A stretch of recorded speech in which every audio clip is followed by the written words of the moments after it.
थोड़ा जूम करो उसको।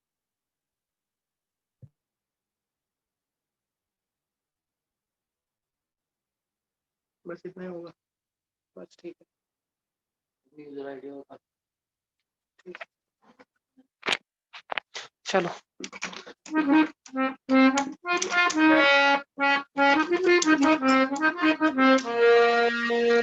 जय राधा माधवा कुंज बिहारी, जय राधा माधवा कुंज बिहारी, गोपी जना वल्लभ गिरवरधारी, जय गोपी जना वल्लभ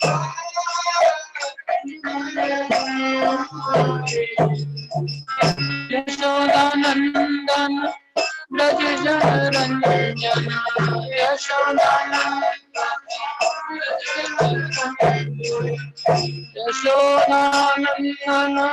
ब्रज रंजन,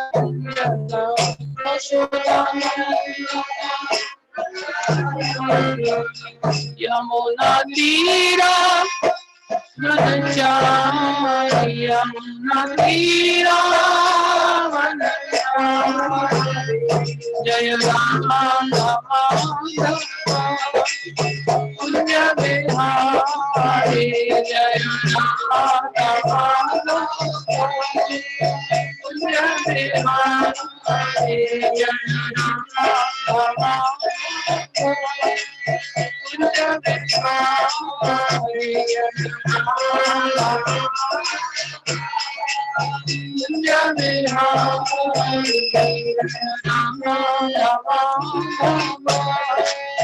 कुंज बिहारी, जय राधा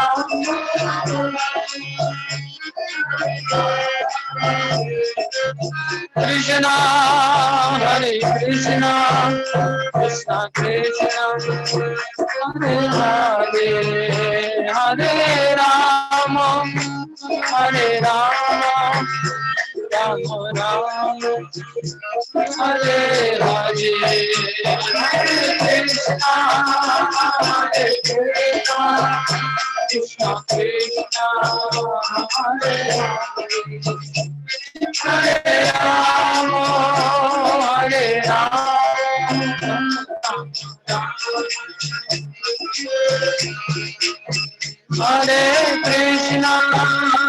हरे कृष्णा कृष्णा कृष्णा हरे हरे, हरे राम राम राम हरे हरे, हरे कृष्णा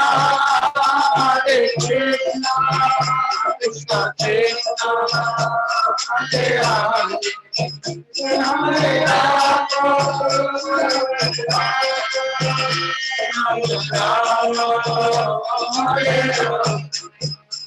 निताई गौर हरि बोल, हरि बोल, हरि बोल, हरि बोल, निताई गौर हरि बोल, हरि बोल, हरि बोल, जय जय प्रभुपाद प्रभुपाद प्रभुपाद प्रभुपाद, जय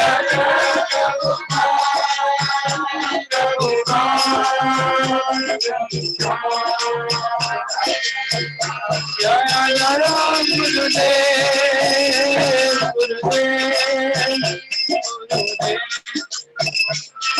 जय जय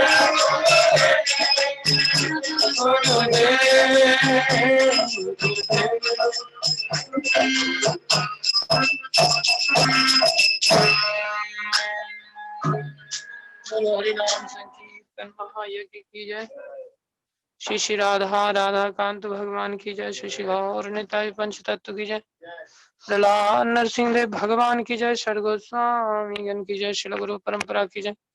जगत गुरु शिल प्रभुपाद की जय। श्री गुरु महाराज की जय। अनंत कोटि वैष्णव वृंद की जय। इसको रहने।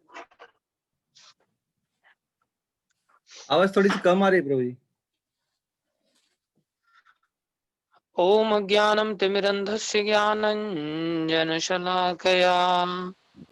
चक्षुरुन्मीलितं येन तस्मै श्रीगुरवे नमः। श्रीचैतन्यमनोभीष्टं स्थापितं येन भूतले स्वयं रूप कदा मह्यं ददाति स्वपदान्तिकम्। वन्देऽहं श्रीगुरु श्रीयुतापदकमलं श्रीगुरुन् वैष्णवांश्च श्रीरूपं सागरजातं सहगना रघुनाथान्वितं तं सजीवं साद्वैतं सावधूतं परिजनसहितं कृष्णचैतन्यदेवं श्रीराधा कृष्णपदां सैगनललिता श्रीविशाखान्वितांश्च। हे कृष्ण करुणा सिंधु दीनबंधो जगतपते गोपेश गोपीकांत श्री राधा कांत नमस्तुते। तप्त कांचन गौरंगी राधे वृंदावनेश्वरी वृषभानुसुते देवी प्रणमामि हरिप्रिये। वाञ्छाकल्पतरुभ्यश्च कृपा सिन्धुभ्यैव च पतितानां पावनेभ्यो वैष्णवेभ्यो नमो नमः। जय श्री कृष्ण चैतन्य प्रभु नित्यानंद श्री अद्वैत गदाधर शिवासादि गौर भक्त वृंदा। हरे कृष्णा कृष्णा कृष्णा हरे हरे हरे राम राम राम हरे हरे। हरे कृष्णा कृष्णा कृष्णा हरे हरे हरे राम राम राम हरे हरे। हरे कृष्णा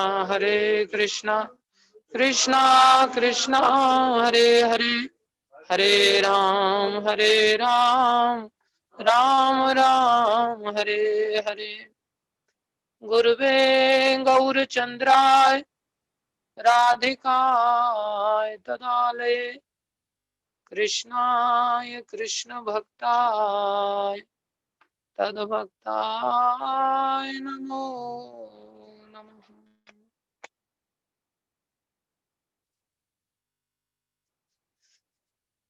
हरे कृष्णा। आप सभी भक्तों का हार्दिक अभिनंदन है, स्वागत है इस दिव्य ग्रंथ के इस कार्यक्रम में, जो कि कल से ही आरंभ हुआ है।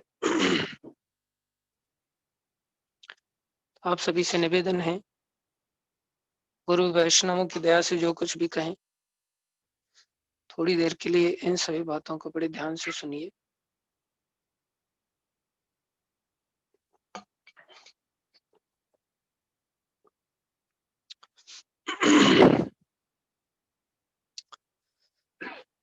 वैसे तो कोई बल है नहीं हमारे अंदर इस चर्चा को करने के लिए,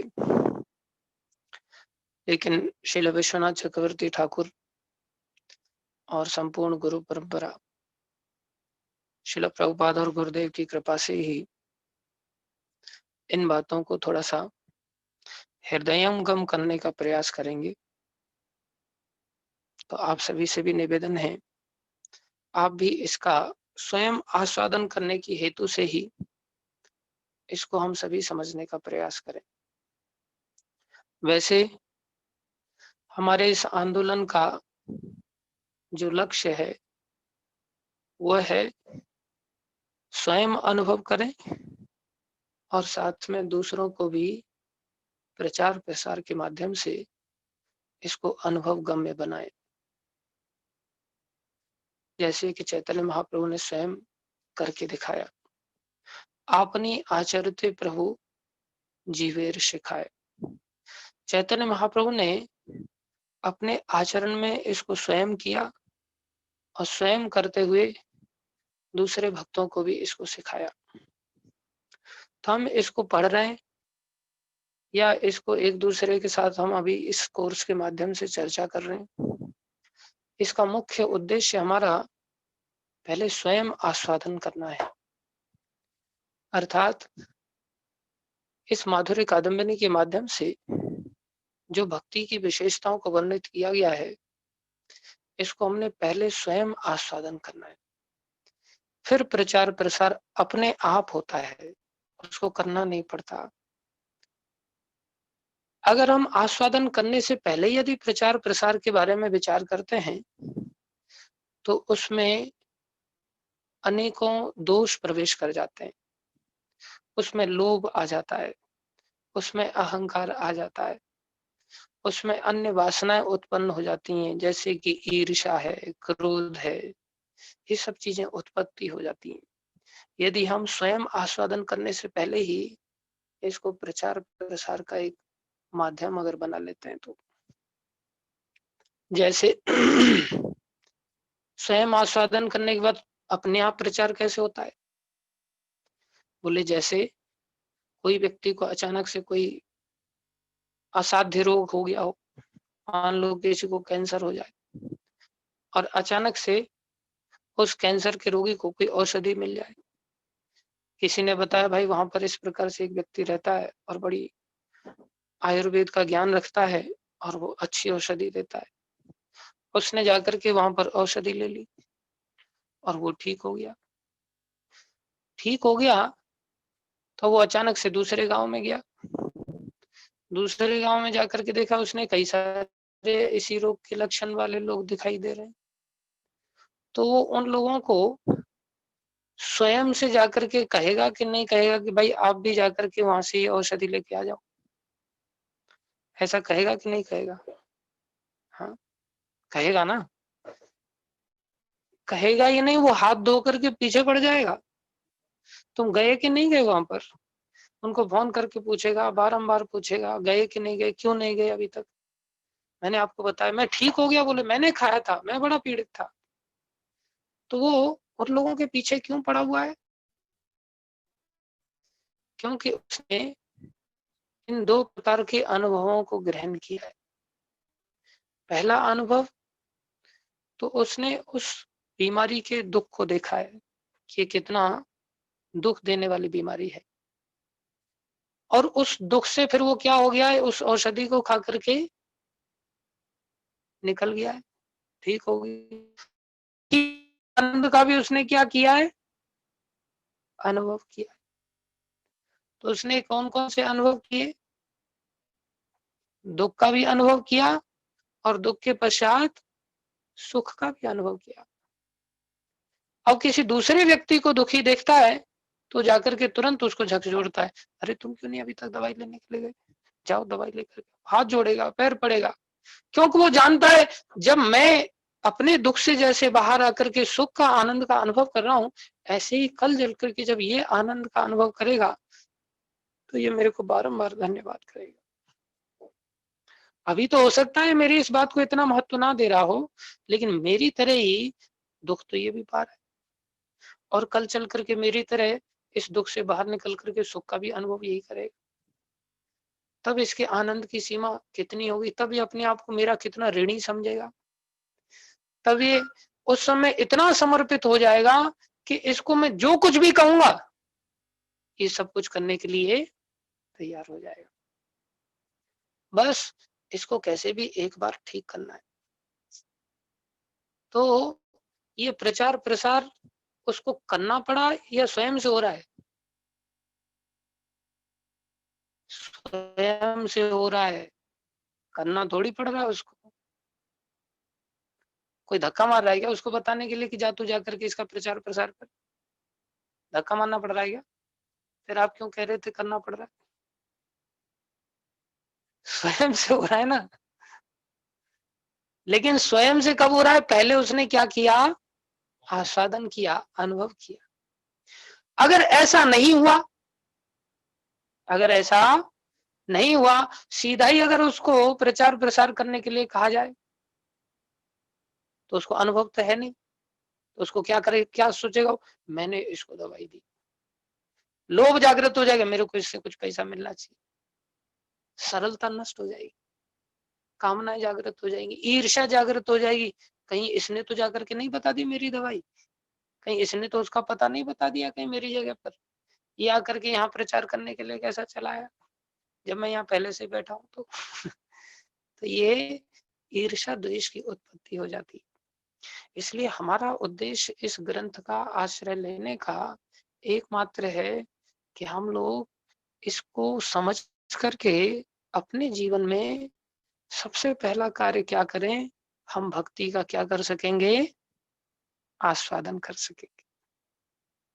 तो ये आस्वादन कैसे कराता ये ग्रंथ, उसके लिए इस ग्रंथ की महिमा हम थोड़ा सा आगे बढ़ते हुए इसको समझने का प्रयास कर रहे हैं। जैसे कि कल विश्वनाथ चक्रवर्ती ठाकुर की हमने महिमा सुना, विश्वनाथ चक्रवर्ती ठाकुर कितने महान वैष्णव, कैसे उन्होंने गौड़ीय वैष्णव सिद्धांत को स्थापित करने के लिए बलदेव विद्याभूषण जैसे रत्न हमारी परंपरा को प्रदान किए, कैसे उन्होंने स्वयं ही परकीय भाव की स्थापना की और चैतन्य महाप्रभु का जो गोपी भर्तु पद कमल और दास दासानुदास का जो सिद्धांत था उसको पुष्ट किया, कैसे इन्होंने अपना स्वरूप प्रकट किया कि साधारण व्यक्ति नहीं है, कि कौन है, राधा रानी की सहचरी है, साधारण तो हो ही नहीं सकते।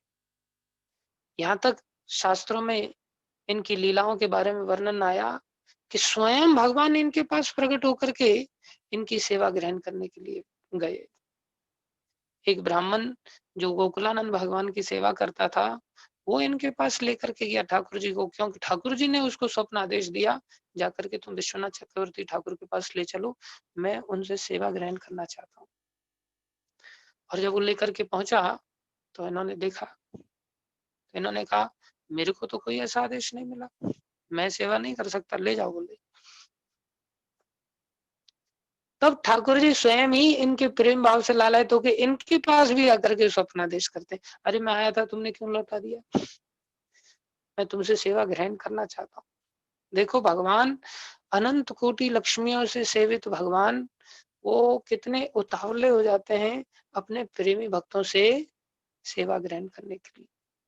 तो विश्वनाथ चक्रवर्ती ठाकुर साधारण व्यक्तित्व तो नहीं है, जिनकी की सेवा ग्रहण करने के लिए भगवान स्वयं उनके पास आकर के निवेदन कर रहे हैं कि मैं आपसे सेवा लेना चाहता हूँ।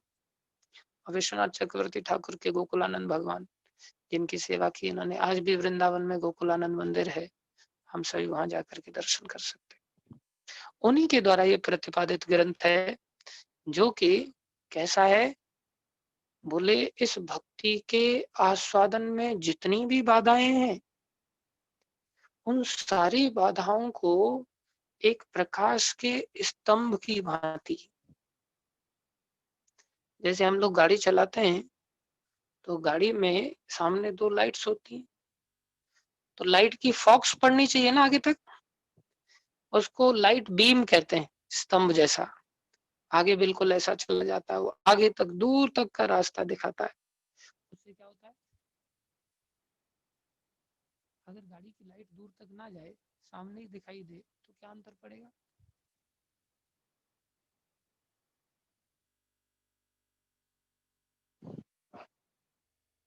अगर गाड़ी में लाइट जल रही है और लाइट का बीम ऐसे ना जाए आगे तक, ऐसे फॉक्स ना जाए उसकी, खाली सामने ही सामने दिखाई पड़े, हाँ, तो उससे क्या अंतर क्या पड़ेगा, गाड़ी का स्पीड कम करना पड़ेगा। और लाइट ही ना हो, लाइट ही ना हो तो क्या होगा, गाड़ी बंद करके रुकना ही पड़ेगा। ऐसे ही संसार जो कि अंधकूप है, इसकी तरह है अंधकूप, ये संसार अंधेरे कुएं की तरह है, इसमें चारों तरफ अंधेरा ही अंधेरा है। इसमें भक्ति के आगे बढ़ने के लिए, भक्ति मार्ग में आगे चलने के लिए हमें लाइट का होना बहुत आवश्यक है। गुरुजन क्या करते हैं, ओम अज्ञान तिमिरंधस्य ज्ञानांजन शलाकया, बोले ज्ञान रूपी अंजन की शलाका के द्वारा हमारे सामने क्या करते हैं, प्रकाश करते हैं, जिससे हमारा इस मार्ग में चलना आरंभ हो जाता है। और ना केवल चलना आरंभ होता है, इसमें हमें स्तंभ प्रदान करते हैं। स्तंभ मतलब इतना फॉक्स लाइट रहती है कि दूर तक देख लो आप एक बार, और फिर कितनी भी तेजी से चलते चलो दूर तक दिखाई देता है। तो ये माधुर्य कादम्बिनी ग्रंथ किसकी तरह है, किसकी तरह है, प्रकाश के स्तंभ की तरह। आप लोग ऐसे बैठे हुए जैसे बहुत बोझे के साथ आकर के यहाँ बिठा दिया है, वैसे मूर्ति जैसे बैठ जाती है ना। अगर नींद आ रही है तो आप लोग जा सकते हो, और अगर समझने के लिए बैठना है तो फिर उस उत्साह से भी थोड़ा बैठो। जवाब देने चाहिए, क्या फायदा फिर व्यर्थ में ऐसे बैठे रहने से। ये प्रकाश के स्तंभ की तरह है, जो दूर तक हमें इस भक्ति का रास्ता बिल्कुल स्पष्ट रूप से दिखा देता है। अन्यथा थोड़े समय के लिए हम इस मार्ग पर चल पाते हैं, बाद में अचानक से अंधेरा ही अंधेरा दिखाई देता है। सोचते हैं भविष्य में क्या होगा। अभी तो चलो मैं भक्ति करने के लिए आ गया, 1 साल मेरे को मंदिर में रहते हुए हो गया, 10 साल बाद क्या होगा, 15 साल बाद क्या होगा, कहीं मेरे को मंदिर से निकाल दिया तो क्या होगा, या मैं भक्ति करता रह गया और मैंने संसार की नौकरी चाकरी में प्रमोशन वगैरह के लिए कोई प्रयत्न नहीं किया, तो ऐसी भक्ति करने से मेरे को बाहर दूर तक तो दिखाई दे ही नहीं रहा है कि मेरे को भक्ति करने से कुछ मिलेगा, क्योंकि मेरे जीवन में प्रकाश आगे तक मेरे को दिखाई दे ही नहीं रहा है। लेकिन ये ग्रंथ ऐसा है, दूर तक प्रकाश हमें प्रदान करता है। इसलिए किसकी तरह है ये, प्रकाश स्तंभ की तरह है। इसका आज हम मंगल आचरण पढ़ेंगे। इस ग्रंथ में 8 प्रकार का अध्याय है, जिनका नाम दिया है इन्होंने अमृत वृष्टि। क्या है, अमृत वृष्टि। वृष्टि माने बरसात, किसकी, अमृत की। किसकी बरसात, अमृत की बरसात। तो इसमें 8 अध्यायों के नाम इसी प्रकार से दिए। बोले पहले अध्याय में क्या है, प्रथम अमृत वृष्टि, दूसरे अध्याय से द्वितीय अमृत वृष्टि, तीसरे अध्याय का अर्थ तृतीय अमृत वृष्टि। इस प्रकार से 8 प्रकार के स्तर तक इसमें 8 रूपों से क्या की है, अमृत की वर्षा की। तो हम प्रथम अमृत वृष्टि में चल रहे हैं, इसको हम पढ़ने का प्रयास कर रहे हैं। क्या दिक्कत है, हाँ तो उसके लिए हर बार ऐसे ही करना पड़ेगा। ओहो, तो दूसरा कोई तरीका नहीं होता इसमें, लैपटॉप वगैरह से?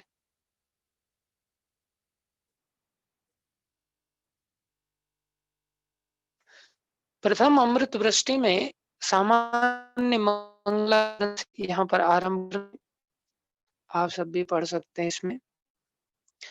हृद वप्रे नव भक्ति शस्य वितते, बोलो, हृद वप्रे नव भक्ति शस्य वितते, संजीवनी स्वागम आरंभे, संजीवनी स्वागम आरंभे।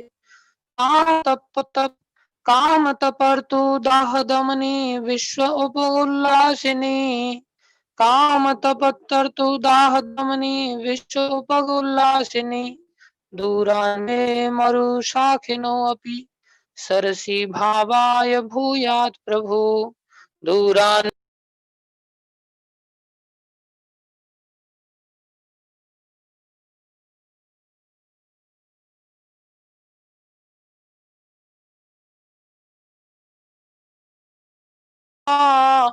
माधुर्य कादम्बिनी।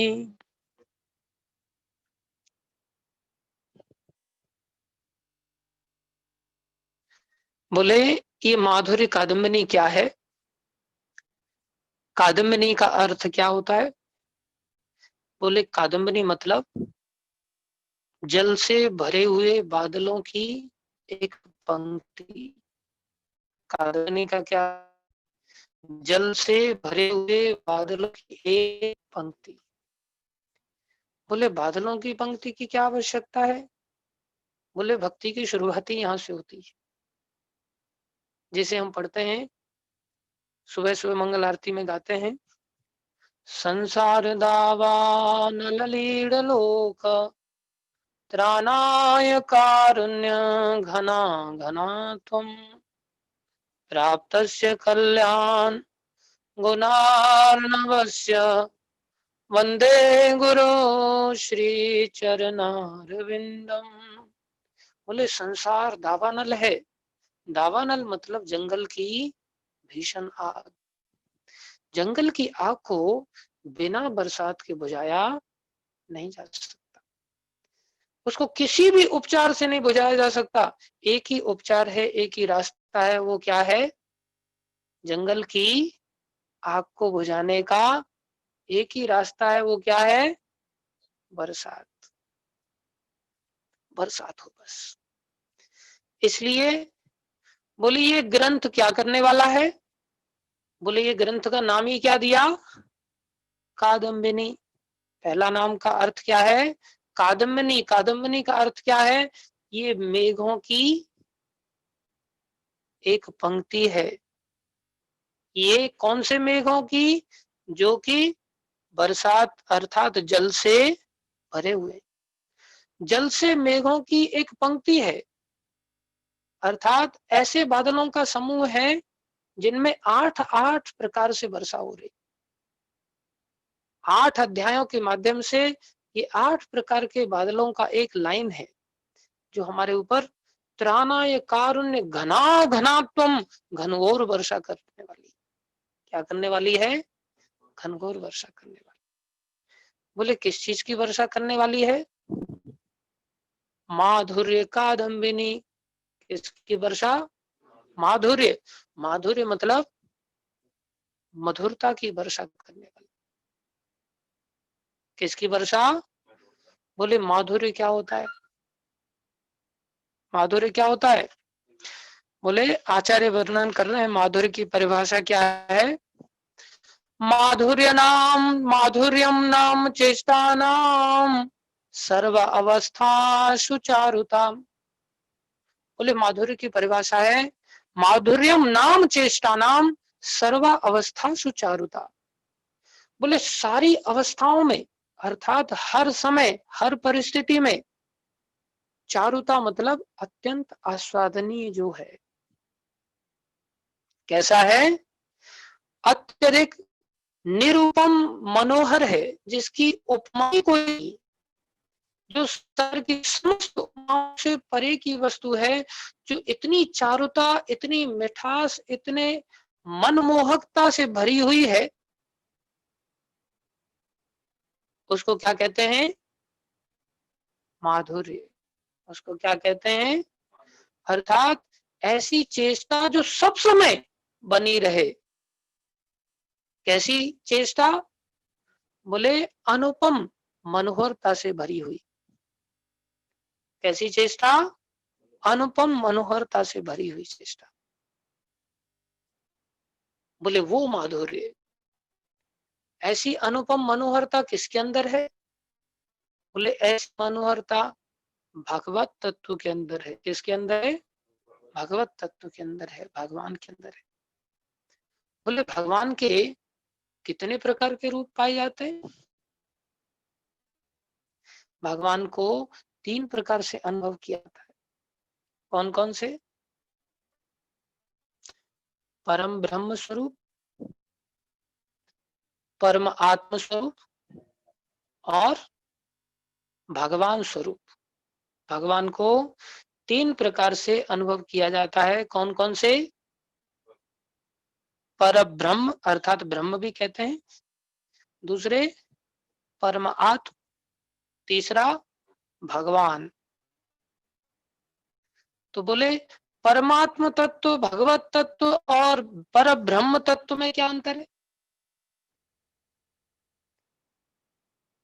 अर्थात जो पर ब्रह्म तत्व है और जो परम आत्म तत्व है और जो भगवान तत्व है, ये तीनों एक ही है, लेकिन एक ही होते हुए भी फिर भी अंतर है। बोले परम ब्रह्म तत्व क्या है? बोले परमानंद ही परम ब्रह्म का स्वरूप है। जो परम ब्रह्म स्वरूप है भगवान का सर्वव्यापक स्वरूप, उस स्वरूप का स्वभाव कैसा है? परम आनंद स्वरूप। उस स्वरूप का स्वभाव कैसा है? परमानंद। परमानंद स्वरूप ही पर ब्रह्म का स्वरूप है। बोले फिर परमात्म तत्व में क्या आता है? परमात्म तत्व में असमोर्ध, अर्थात जो भगवान के न तो कोई समान है, उन परमात्मा के न तो कोई समान है, न ही उनसे कोई ऊर्ध्व माने बढ़कर है। असम ऊर्ध्व, न तो कोई उनके बराबर है, न ही उनसे कोई बढ़कर है। बोले असमोर्ध अनंत ऐश्वर्यशाली, वो किसका स्वरूप है? परमात्मा स्वरूप है। किसका स्वरूप है? परमात्मा का स्वरूप है। असमोर्ध अनंत ऐश्वर्य से युक्त जो परमात्मा स्वरूप में जो भगवान है, वो उनका स्वभाव है। और जो भगवान है उनका क्या स्वभाव है? बोले उनका स्वभाव माधुर्य से युक्त है। उनका स्वभाव कैसा है? माधुर्य से युक्त है। बोले वो क्या है? बोले समस्त रसों के जो आगार हैं, रसो वही सह, और रस कैसा है? बोले मधुर रस से युक्त है। बोले वो भगवान कैसे हैं? रस के समुद्र हैं, जिनमें मधुरता ही मधुरता भरी पड़ी। जिनमें क्या है? मधुरता ही मधुरता भरी। चैतन्य महाप्रभु के प्राकट्य होने से पहले जितने भी आचार्य थे जो भगवान की भक्ति करना सिखाते थे, उन्होंने भगवान की सारता को ऐश्वर्य के रूप में ही समझा था। कि भगवान कौन है? बोले सर्वशक्तिमान अनंत शक्तिशाली, जिनके बराबर कोई नहीं, जिनसे बढ़कर कोई नहीं। लेकिन उन भगवान की मधुरता क्या है, ये उनको पता नहीं था। लेकिन ये मधुरता तो चैतन्य महाप्रभु ने आने के पश्चात ही प्रकट की और बताया। बोले जो श्री कृष्ण भगवान है, जो कि अनंत भगवान के जो अवतार हैं, उनसे हालांकि अभिन्न है, उनसे हालांकि अभिन्न है, उनमें और भगवान के अन्य अवतारों में कोई अंतर नहीं है। फिर भी ये कृष्ण भगवान के अंदर मधुरता विशेष है। इसलिए इनके अंदर ऐसी माधुरी क्या है? बोले ऐसी माधुरी 4 प्रकार की माधुरियों से भरपूर नहीं है भगवान। कौन सी माधुरी इनके अंदर? भगवान की रूप माधुरी है। भगवान की क्या है? रूप माधुरी। इनकी रूप की मधुरता ऐसी है कि इनके अनंत अवतार भी ऐसी मधुरता को नहीं रख सकते। और क्या माधुरी है इनकी? बोले इनकी प्रेम माधुरी बड़ी अद्भुत है। इनकी प्रेम माधुरी बड़ी अद्भुत है। जो अनंत ऐश्वर्यशाली जो भगवान है, जो असमौर्ध भगवान है, वो भी प्रेम की मधुरता इतनी विचित्र रखते हैं कि सबसे श्रेष्ठ होते हुए भी हाथ जोड़ करके पीछे भागते रहते हैं अपने भक्तों की। किस कारण से? प्रेम की मधुरता के कारण से। ये क्या है? इनकी प्रेम माधुरी है। तीसरी मधुरता क्या है इनकी? इनकी वेणु माधुरी है। क्या है? वेणु माधुरी। इनकी वेणु की मधुरता अद्भुत है। ऐसी विशेष है कि ये परिस्थितियों के स्वभाव को बदल देते हैं। कैसी अद्भुत है? जब वेणु बजती है तो जो बहने वाली चीजें हैं वो स्थिर हो जाती हैं, कठोर हो जाती हैं। नदियों का प्रवाह पत्थर की तरह जाम हो जाता है, पाषाण बन जाती है नदियां जब भगवान वेणु बजाते हैं। और पत्थर क्या हो जाते हैं? पत्थर पिघलने लग जाते हैं। ये क्या है? इनकी वेणु माधुरी का प्रताप है। और क्या है? इनका लीला माधुर्य है। क्या है? लीला माधुर्य है। लीलाएं बड़ी अद्भुत अद्भुत करते हैं। दुर्घट घटन विधात्री, जो घटनाएं घटित नहीं हो सकती उन घटनाओं को भी अपनी लीला कृपा से घटित करा करके दिखा देते। जो भगवान को कभी बहाना नहीं जा सकता वो भगवान बंधन को स्वीकार कर लेते। जो भगवान को कोई नचा नहीं सकता, जिनकी भ्रकुटी मात्र से, जिनकी इच्छा मात्र से सारी सृष्टि नाचती रहती है, वो भगवान छोटी सी छाछ पर नाचने लग जाते हैं। जो भगवान के पास का कोई अभाव नहीं, वो भगवान थोड़ा सा माखन के लिए क्या करने लग जाते हैं, चोरी करने लग जाते हैं। ये क्या है, इनकी लीला माधुरी है। तो बोले ये क्या है, भगवान के जो सर्व आकर्षक स्वाभाविक रूप गुण और लीला आदि का जो सौष्ठव है, अर्थात भगवान की रूप गुण लीला आदि का जो मिश्रण है, ये क्या है, यही इस स्वरूप का माधुर्य है। ये क्या है, कौन से स्वरूप का, कौन से स्वरूप का? 3 प्रकार के स्वरूप बताए थे हमें भगवान के, ब्रह्म, परमात्मा, भगवान।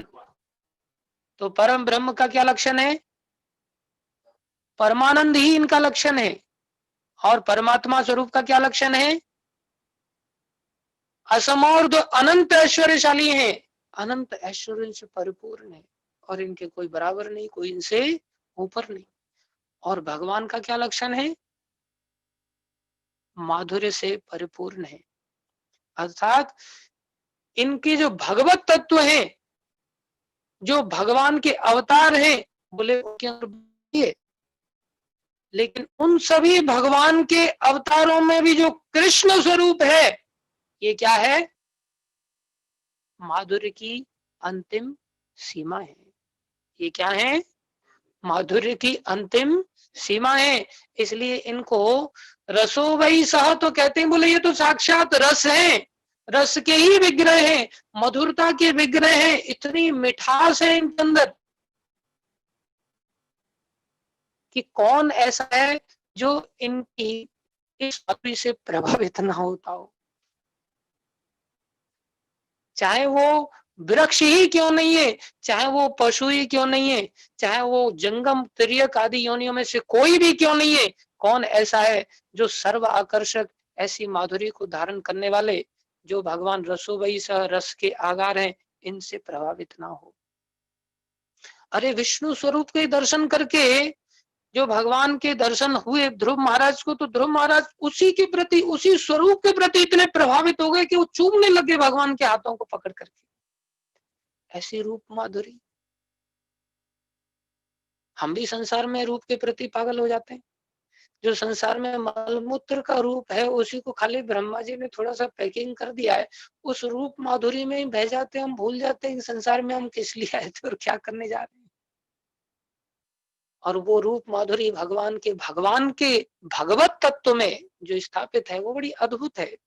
और उन सभी अनंत अवतारों में जो रूप माधुरी है, जो गुण माधुरी है, जो लीला माधुरी है, उन सभी रसों की जो मधुरता है, वो मधुरता भगवान कृष्ण के अंदर कितनी पहुंच जाती है, बोले कृष्ण स्वरूप में तो ये मधुरता अंतिम सीमा तक चली जाती है। इसलिए कृष्ण का नाम क्या पड़ा, रसिक शेखर। क्या नाम पड़ा, रसिक शेखर। रस के शिखर है ये, रस की सर्वोत्कृष्ट सीमा है, इससे बढ़कर और कोई तत्व है ही नहीं। बोले ये कादम्बिनी ग्रंथ क्या देने वाला हमको, कादम्बिनी ग्रंथ क्या देने वाला है, कादम्बिनी मतलब बादलों के द्वारा वर्षा। बोले कौन सी वर्षा, कौन सी वर्षा, अमृत की। कौन से अमृत की, माधुर्य रूपी अमृत की। कौन से अमृत की, माधुर्य रूपी अमृत की। अब कौन सी माधुरी देने वाली है, कितने प्रकार की माधुरी देने वाली है ये ग्रंथ, 8 मेघों के माध्यम से तो देने वाली है, लेकिन माधुरी कितने प्रकार की होती है, 4 प्रकार की कृष्ण की माधुरी कौन कौन सी है? रूप माधुर्य, वेणु माधुर्य, प्रेम माधुर्य और लीला माधुर्य। इन 4 प्रकार की मधुरताओं का 8 प्रकार के अध्यायों के माध्यम से हमें इसके अनुभव, इसकी उत्पत्ति और इसके आनंद का हमें अनुभव कराने वाले। ना केवल इसकी उत्पत्ति बल्कि इसका क्रम क्या है, कैसे आगे बढ़े, और इसका क्रम ही नहीं, इसको कैसे पल्लवित कराया जाए, कैसे इसको अंकुरित करें हम, कैसे इसको पल्लवित करें हम, कैसे इसको पुष्पित करें, कैसे इसको फलीभूत करें, वो सारा क्रम इन 8 प्रकार के अध्यायों के माध्यम से इन 4 प्रकार की माधुर्यों का हमें आस्वादन कराने वाली है। कौन कराने वाली है? माधुर्य कादम्बिनी कौन कराने वाली है? माधुर्य। चेहरे की ओर क्या देखते हो? मैं पूछ रहा हूँ तो ऐसे एकदम देखने लग जाते हो पागलों की तरह। अरे समझना चाहिए ना, क्या करा, कौन कराने वाली है? माधुर्य कादम्बिनी। ये ग्रंथ ऐसा अद्भुत है, ये उस प्रकाश के स्तंभ की भांति है जो हमें दौड़ाएगा इस भक्ति मार्ग में हमेशा के लिए आस्वादन करने के लिए। और साथ में दौड़ाएगा किस उद्देश्य के लिए? बोले उस माधुर्य का आस्वादन कराने के लिए जो किसके अंदर है? रसिक शेखर भगवान श्री कृष्ण के अंदर है। क्योंकि वही माधुर्य नहीं, माधुर्य की पराकाष्ठा को धारण करते हैं, अर्थात सर्वोत्कृष्ट वस्तु देने वाली है। इससे बढ़कर दुनिया में कोई वस्तु न थी, न है, न होगी। इससे ऊपर तो कुछ है ही नहीं। विचार करो, चैतन्य महाप्रभु से पहले के आचार्य केवल भगवान के स्वरूप को ऐश्वर्य के रूप में ही जानते थे। उनको ये पता ही नहीं था कि भगवान की मधुरता कैसी विशेष है, जो कि चैतन्य महाप्रभु का भजन भी हमारे आचार्यों ने गाया, उसमें बताया, यदि गौर न होई तो तबे की होई तो, यदि गौर न होई तो तबे की होई तो, के मान धरिताम दे, के मान धरिताम दे। बोले यदि गौरांग महाप्रभु नहीं होते तो फिर न जाने क्या होता, कैसे हम देह धारण करते। एक वैष्णव गा रहे हैं, यदि गौर न होई तो तबे की होई तो, गौर न होई तो तबे की होई तो, गौर न होई तो तबे की होई तो, गौर न होई तो तबे की होई तो, के मान धरिताम दे, के मान धरिताम दे। राधार महिमा प्रेम रस सीमा, राधार महिमा प्रेम रस सीमा, राधार महिमा प्रेम रस सीमा, राधार महिमा प्रेम रस सीमा, जगत जानात के, जगत जानात के, जगत जानात के, जगत जानात के, राज माधुरी। बोले संसार में कौन जान पाता इस बात को? कोई नहीं जान सकता था। मधुर वृंदा विपिन माधुरी, मधुर वृंदा विपिन माधुरी, प्रवेश चातुरी सा, प्रवेश चातुरिसा विराज युवती भावेर भक्ति विराज युवती भावेर सकति होई तुकार सकति होई तुकार सकति होई तुकार सकति होई तुकार। ये वासुदेव घोष वर्णन कर रहे हैं। बोले किसकी शक्ति थी, कौन जान सकता था इस बात को कि मधुरतम की जो सीमा है अर्थात भगवत तत्व की वास्तविक सीमा बोले माधुर्य सीमा है, और ये माधुर्य सीमा का अंत किसमें है, भगवान श्री कृष्ण में है। इसे कौन जानता था, यदि गौरांग महाप्रभु नहीं होते तो बोले कोई नहीं जान सकता था। तो ये प्रकाश तो चैतन्य महाप्रभु के कारण हुआ। तो बोले ये विश्वनाथ चक्रवर्ती ठाकुर फिर कैसे इस माधुर्य कादम्बिनी की बरसात कर रहे हैं। बोले नहीं, विश्वनाथ चक्रवर्ती ठाकुर स्वयं इस बात की इस मंगलाचरण में घोषणा कर रहे हैं। बोले भैया ये जो माधुर्य कादम्बिनी आप लोगों को प्राप्त हो रही है ये किसके द्वारा विशेष रूप से संसार में प्रकट हुई, बोले स्वयं चैतन्य महाप्रभु के द्वारा ही प्रकट हुई। तो ये क्या है, श्री चैतन्य कृपा निरंकुश महामाधुर्य कादम्बिनी। बोले ये चैतन्य महाप्रभु की कृपा ही है, ये मेरी कुछ इसमें है नहीं, ये तो विशेष रूप से बोले चैतन्य महाप्रभु की कृपा ही है। और चैतन्य महाप्रभु कैसी कृपा है, ये निरंकुश कैसी कृपा है जिसको कोई रोक नहीं सकता। और निरंकुशता के साथ भी छोटी मोटी मात्रा में नहीं कृपा कर रहे हैं। निरंकुश कृपा का तो प्रवाह ही बड़ा तीव्र होता है, अर्थात मात्रा भी थोड़ी बहुत नहीं है। महामाधुर्य कादम्बिनी कैसी है, महामाधुर्य कादम्बिनी। श्री चैतन्य कृपा निरंकुश महामाधुर्य कादम्बिनी स्वयं विश्वनाथ चक्रवर्ती ठाकुर घोषणा कर। बोले ये माधुर्य कादम्बिनी जो चैतन्य महाप्रभु के विशेष रूप से कृपा के माध्यम से यहाँ प्रकट हो रही है, लेकिन ये कृपा किसके माध्यम से प्रकट हो रही है, किसके माध्यम से, चैतन्य महाप्रभु की तो कृपा है। किसके माध्यम से प्रकट हो रही है, विश्वनाथ चक्रवर्ती ठाकुर के माध्यम से प्रकट हो रही है।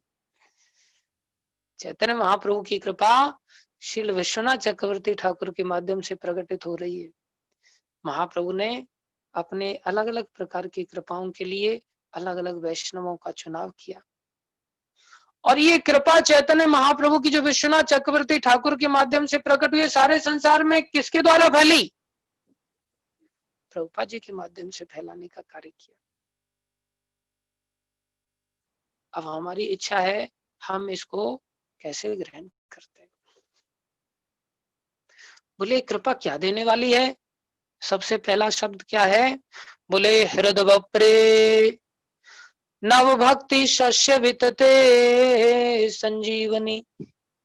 बोले ये क्या देने वाली है, हृदय बप्रे अर्थात सबसे पहला फल हमारे हृदय देश में, किसमें, हृदय में। हृदय का ही दूसरा नाम चित्त है, हृदय का ही दूसरा नाम चित्त है। ये हृदय ऐसा वस्तु है, ये चित्त ऐसी वस्तु है जहां से अभिलाषाएं उठती हैं और अंत में अभिलाषाएं उसी में समाहित हो जाती हैं। ये चित्त ऐसा समुद्र है जहां से अनेकों प्रकार की लहरें उठती हैं और अंत में वही इच्छाओं की लहरें अंत में उसी में समा जाती हैं। क्या है ये, ऐसा कहाँ होता है। अरे यार कैसे एकदम बुद्धुओं की तरह बैठ जाते हो, मेरे को शर्म नहीं आती बिल्कुल भी। कहाँ ऐसा होता है, चित्त में तो घंटा क्यों लगा रहे हो? इसमें कोई बहुत कठिन प्रश्न पूछा क्या मैंने? चित्त एक ऐसी वस्तु है जहां पर ऐसा होता है। ये चित्त से ही हमारा मन इन चीजों को उठाता है और उठा करके हमारे सामने संकल्प विकल्प की स्थिति पैदा करता है। फिर बुद्धि के द्वारा निर्णय लिया जाता है, इसकी पूर्ति करनी है या नहीं करनी। फिर बुद्धि के द्वारा आदेश दिए जाते हैं इंद्रियों को। आदेश होने के बाद वो क्रिया संपन्न होती है। फिर अहंकार संतुष्ट होता है और अंत में वो इच्छा फिर से संस्कार के रूप में समा जाती है। किसके अंदर? चित्त के अंदर ही समा जाती है। इसलिए ये जो सूक्ष्म हमारा शरीर है, जो कितने तत्वों से बना है? 4 तत्वों से। कौन कौन से? चित्त, मन, बुद्धि, अहंकार। ये भी जड़ तत्व ही है। स्थूल शरीर कितने तत्वों से बना होता है? 5 तत्वों से। पृथ्वी, जल, अग्नि, वायु, आकाश। सूक्ष्म शरीर कितने तत्वों से बना होता है? 4। कौन कौन से? चित्त, मन, बुद्धि, अहंकार। पहले चित्त है जिसको हृदय भी कहते हैं। अर्थात जो सूक्ष्म शरीर है वो भी जड़ है और स्थूल शरीर है ये भी जड़ ही है। लेकिन भगवत इच्छा से जो हमारा चित्त है, जिसे हृदय कहते हैं, जिसे क्या कहते हैं? हृदय कहते हैं। ये खून को पंप करने वाला हृदय की बात नहीं हो रही है, वो भी हृदय है। उसी स्थान पर हमारा चित्त निवास करता है। बोले वो हृदय में ऐसी क्षमता है, उस चित्त में ऐसी क्षमता है कि ये चित्त इस भक्ति को, जो कि चिन्मयी है, जो कि जड़ नहीं है, बोले जड़ के अंदर दैवी इच्छा से, भगवत इच्छा से इसमें ऐसी योग्यता है कि इसमें भक्ति प्रकाशित हो सकती है। इसमें भक्ति प्रकाशित हो सकती है। शुरुआत यहीं से होती है और यही चित्त से भक्ति प्रकाशित होती हुई, बढ़ती हुई आगे मन और बुद्धि और अहंकार आदि सर्वत्र फैलती हुई, यहाँ तक कि पंच तत्वों को भी पोषित करती हुई, यहाँ तक कि समस्त सृष्टि को कृष्णमय बना सकती है। लेकिन आरंभ कहाँ से होता है? हृदय से होता है। आत्मा का प्रकाश ही सबसे पहले चित्त ग्रहण करता है और आत्मा की चेतना चित्त से ही आगे मन, बुद्धि, शरीर, आखिरकार ये पंच तत्वों के शरीर तक पहुंचती। समझ में आ रहा है? तो ये चित्त ही भक्ति को भी धारण करता है, अर्थात ये हृदय ही भक्ति को भी धारण करने की योग्यता रखता है। बोले ये कादम्बिनी क्या करती है? हृद वप्रे, हृदय देश में, हृदय क्षेत्र में, हृदय भूमि में क्या करती है? नव भक्ति, नव माने नई नई भक्ति, कोमल भक्ति। शस्य माने इसकी एक लता, इसका एक पौधा। नव भक्ति शस्य वितते संजीवनी, अर्थात ये माधुर्य कादम्बिनी जो हृदय में कोमल नई नई अभी उत्पन्न भक्ति है, जस्ट अभी अभी उदय हुई है, उसको ये क्या देती है? जीवन दान देती है, संजीवनी है। ये माधुर्य कादम्बिनी क्या है? संजीवनी है। संजीवनी जैसे लक्ष्मण जी को संजीवनी पिलाई गई थी, तो मृत अवस्था से लक्ष्मण जी क्या हो गए? जीवित हो गए। ऐसे ही प्राय हमारा जो जड़ चित्त है, उस जड़ चित्त के अंदर ये माधुर्य कादम्बिनी बरसात करके जो अंदर भक्ति का जो पैदा होने वाला जो तुरंत वाला जो बीज है, वो क्या हो जाता है? जीवित हो जाता है। अंकुरित होने के लिए उसके लिए योग्य वातावरण बन जाता है। समझ में आ रहा है? ये संजीवनी है। बोले संजीवनी अर्थात जीवन तो तब होगा, भक्ति जागृत तो तब होगी, अंकुरित तो भक्ति तब होगी जब वहां पहले से बीज होगा। कोई बरसात असर तो वहां करेगी किसी पौधे को उगाने में जहां पहले से उस पौधे का बीज तो होना चाहिए। बोले जिस हृदय में भक्ति का बीज ही नहीं है, उस हृदय के लिए क्या ये काम की है? बोले हाँ, जिसके हृदय में बीज नहीं है, बोले वहां ये बीजारोपण भी कर देती, ये वहां क्या कर देती है? बीजारोपण भी कर देती है। ये ऐसा अद्भुत ग्रंथ है।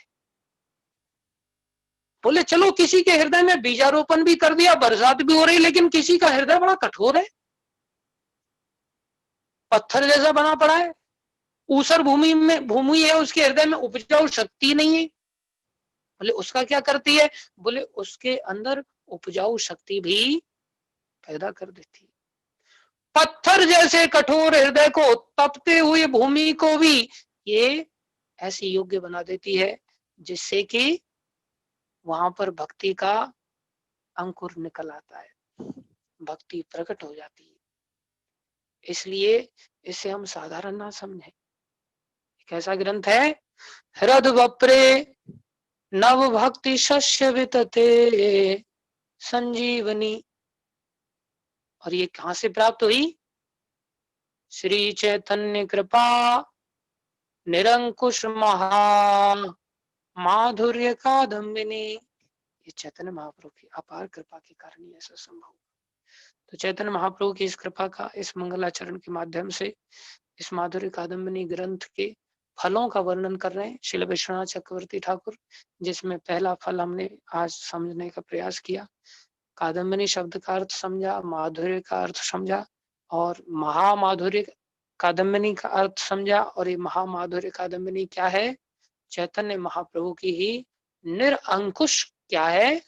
कृपा है, जो श्रील विश्वनाथ चक्रवर्ती ठाकुर के माध्यम से सारे संसार में प्रभुपाद जी के माध्यम से हम सभी को उपलब्ध हो रही है, जिसके कि विशेष रूप से जो फल हैं, पहला फल की हमने चर्चा किया। क्या फल है? हमारे जड़ हृदय में, जड़ चित्त में भक्ति बीजहीन अवस्था में भी, यहाँ तक कि ऊसर भूमि हमारे हृदय में भी ये भक्ति को बीजारोपण करके, ऊसर भूमि को उपजाऊ बना करके, और बरसात के द्वारा उसमें संजीवनी शक्ति डाल करके हमारी भक्ति को एक मौका देती है उदय होने के लिए, जिससे हमारा ये मनुष्य जीवन सफल हो सकता है, जो कि चैतन्य महाप्रभु की कृपा से पहले ऐसा संसार में ऐसी उपलब्धि किसी के द्वारा उपलब्ध नहीं कराई गई। केवल चैतन्य महाप्रभु विश्वनाथ चक्रवर्ती ठाकुर और श्रील प्रभुपाद जी की अपार कृपा के माध्यम से ही हम इस विषय को यहाँ पर देख पा रहे हैं। तो इसे हमने अपने आस्वादन के लिए इसको समझना है अच्छी तरह से।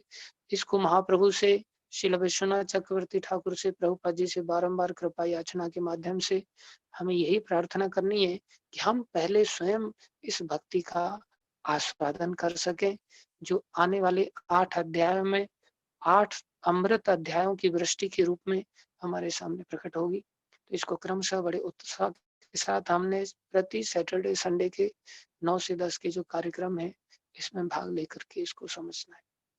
धन्यवाद आप सभी भक्तों का, जो इंटरनेट से भी सुन रहे हैं, और आप लोग सभी जो यहाँ बैठे हुए।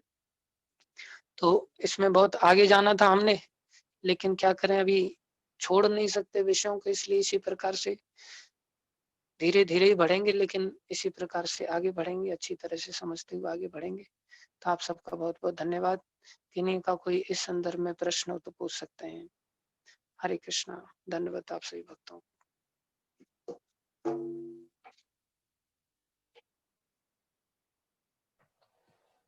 हरे कृष्णा, मैं डिवोटीज को अनम्यूट कर रहा हूँ। यस बलेश्वर प्रभु, आप क्वेश्चन पूछ सकते हैं। हरे कृष्ण। हरे कृष्ण को दंड प्रणाम। हरे कृष्णा। धन्यवाद प्रभु जी। बहुत अच्छा क्लास हुआ था आज का, धन्यवाद इसके लिए। प्रभु जी, हरे कृष्णा। आपका भी।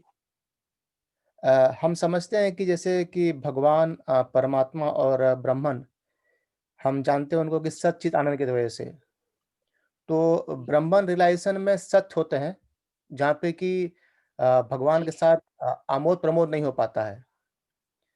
तो आज आपने समझाया कि वो एक परमानंद भी स्थिति हो सकती है उस चीज की, तो वो कैसे समझें इस चीज को? ये पहला प्रश्न है प्रभु जी। हाँ, इसको अलग अलग स्तर पर समझना चाहिए और अलग अलग ऑडियंस के आधार पर इसको समझाया भी जाता है। जैसे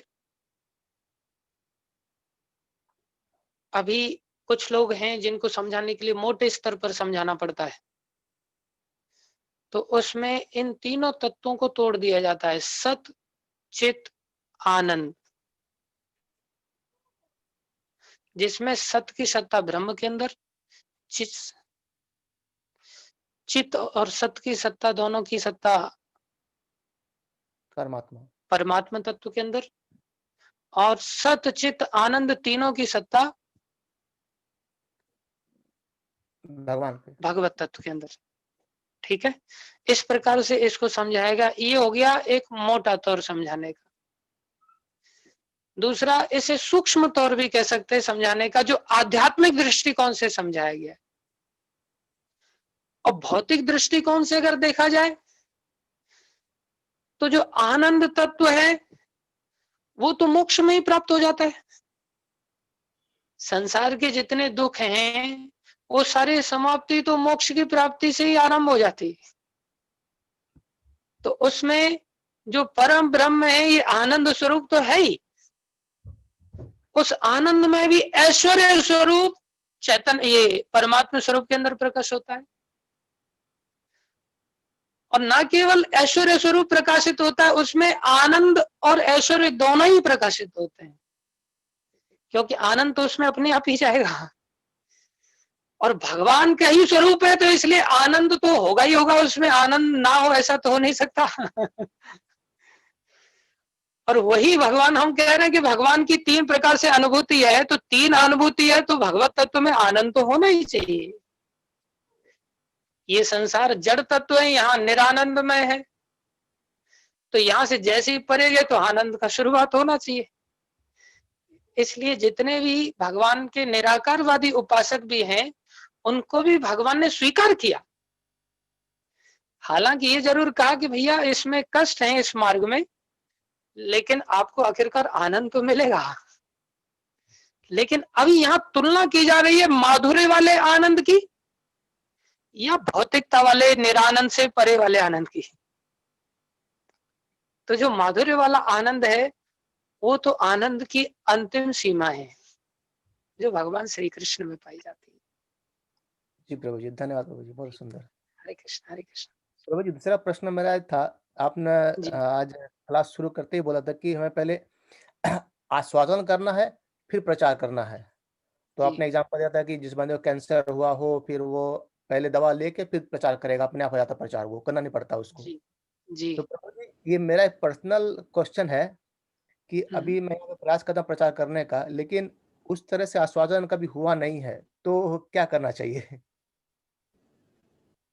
आस्वादन पे बल देना चाहिए और प्रचार का हेतु भी आस्वादन ही बनाना चाहिए। बोले प्रचार हम किसी को जोड़ने के बजाय हमारा उद्देश्य होना चाहिए कि हम प्रचार करें जिससे कि हमें ही ये बातें याद रहें और हम बार बार इन्हीं बातों का स्वयं के लिए चिंतन कर सकें। इसलिए एक दूसरे से बोलने का अर्थ, एक दूसरे को अवगत कराने का अर्थ ये होना चाहिए कि हम अपने आप में इस वस्तु को कितना स्मरण कर पा रहे हैं, कितना एसिमिलेट कर पा रहे हैं, अंदर धारण कर पा रहे हैं और कितना उसको धारण करके जी पा रहे हैं। उसके अनुसार हम अपने आप ही आने वाले समय में प्रचार को फिर एक अलग रूप दे पाएंगे। अदरवाइज हम अपेक्षा करेंगे सामने वाले व्यक्ति से कि हमारे आदेश का पालन करे, जो हम अपने आप में नहीं कर पा रहे हैं। फिर वो हमें चिढ़ाएगा, चिड़चिड़ पैदा होगी हमारे अंदर कि यार ये लोग क्यों नहीं बदल रहे हैं, लोगों को क्या हो गया, ये हो गया वो हो गया, उसके तो इतने फॉलोअर बन गए, मेरे फॉलोअर नहीं बन पाए। इसलिए फिर ईर्ष्या द्वेष ये सब बीमारियां पैदा हो जाती हैं। जी प्रभु, धन्यवाद धन्यवाद प्रभु जी। हरे कृष्ण। हरे कृष्ण हरे कृष्ण। हरे कृष्णा प्रभु जी, दंडवत प्रणाम। धन्यवाद धन्यवाद प्रभु जी। प्रभु जी, मैं बहरीन से बलराम देश से बोल रहा हूँ प्रभु जी। जय हो बलराम देश से प्रभु जी की जय हो। मेरे ऊपर बलराम जी की कृपा भेजिएगा थोड़ी।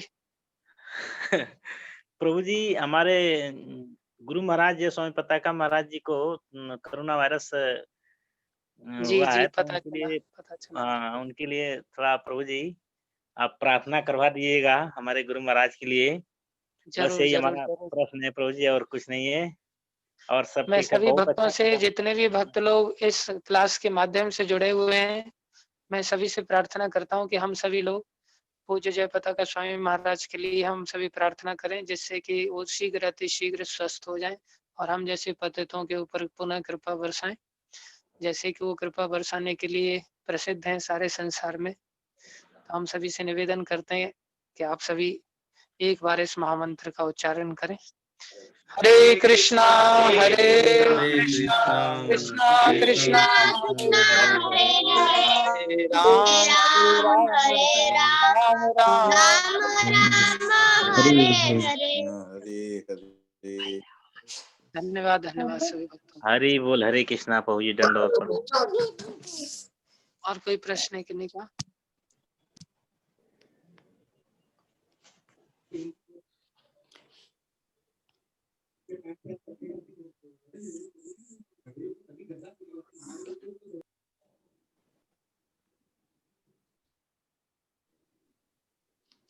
हरे हाँ, कृष्ण। हरे कृष्णा। हरे कृष्ण माता जी। प्रभु जी, मेरा एक प्रश्न है। जैसे अभी आपने बलराम प्रभु जी को बोला कि आप बलराम जी की थोड़ी ब्लेसिंग्स हम पे भी भेजिएगा, तो मेरे मन में ये क्वेश्चन आया कि जो हम लोगों को नाम इनिशिएशन में मिलता है, जी किसी को गोपिका मिलता है, किसी को राधिका मिलता है, तो वो पर्टिकुलर डेटी की उनके ऊपर ब्लेसिंग्स होती है, इसलिए मिलता है। हाँ, निश्चित रूप से जी उनकी ब्लेसिंग्स लेने के लिए, उनके जैसे बनने के लिए हो सकता है कि हम उनके सेवक ऐसे बन नहीं पाए, तो जी पुनः हम वैसे बने, इसके लिए गुरुदेव हमें इस प्रकार से नाम देते हैं। जी प्रभु जी। हरे कृष्णा प्रभु जी, बहुत बहुत धन्यवाद। हरे आप कृष्ण बहुत अच्छा बोलते हैं। थैंक यू प्रभु जी। हरे कृष्णा। हरे कृष्ण। हरे कृष्णा। तो फिर शायद किसी का और प्रश्न नहीं है। थैंक यू प्रभु जी। ठीक है, थैंक यू प्रभु जी।